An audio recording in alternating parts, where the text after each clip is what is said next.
Hindi napigilan ng panakanakang ulan ang Pasig laban sa swimsuit presentation ng 65th Miss Universe candidates sa J Park Island Resort and Water Park sa Cebu. Pero ang dapat sanay outdoor event, ginanap na lang sa ballroom. Ang 86 na mga kandidata, confident na rumampa. Pinalakpakan ng husto sina Miss Brazil, Miss Colombia, Miss Curaçao, Miss France, Miss Indonesia, Miss Mexico, Miss Sierra Leone, Miss Thailand, Miss Venezuela, at syempre ang ating pambato si Miss Philippines Maxine Medina. Si Miss Vietnam na huling rumampa, natapilok. Nabawi naman ang kandidata ang kanyang postura, tumawa at tila humingi ng paumanhin. Kaya naman, sinir pa rin siya ng crowd. Bago mambigani sa kanilang swimsuit, Malasinulog Festival na pagsalubong ang inihanda sa mga kandidata mula airport papuntang resort. Ang ilang mga batang nag-abang sa kalye, nakakostume pa ng mga bansang kasali sa Miss U. Mahigpit din ang naging seguridad. Napawaw nga ang Miss U Beauty sa warm Cebuano welcome. Oh my God, I've never seen anything like this. It's so sweet.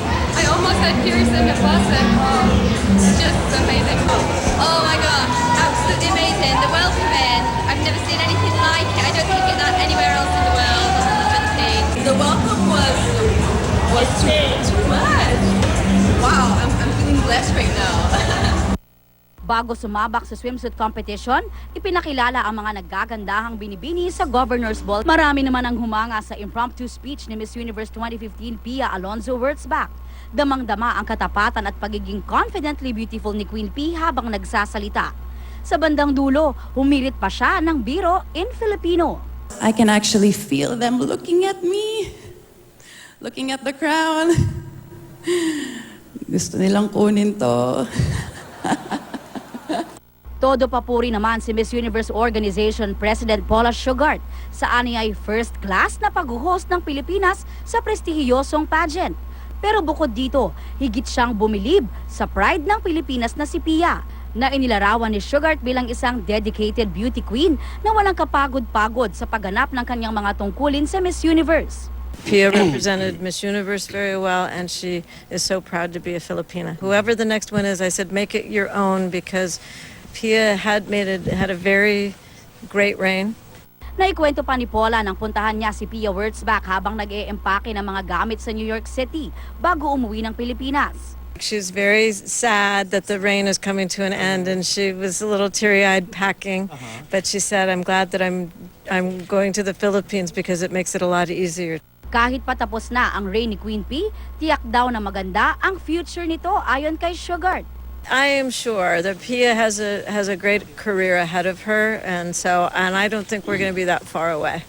Hindi lang ang presidente ng Miss Universe ang humanga sa sipag ni Pia, kundi maging si Miss Universe 2013 third runner-up Ariela Arida.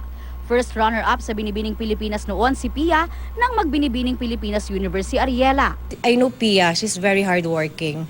She's the type na perfectionist and gusto niya talaga nakukuha yung lahat ng maayos, hindi yung tama lang. Alam ni Ariela ang sakripisyong kailangang gawin para sa pageant.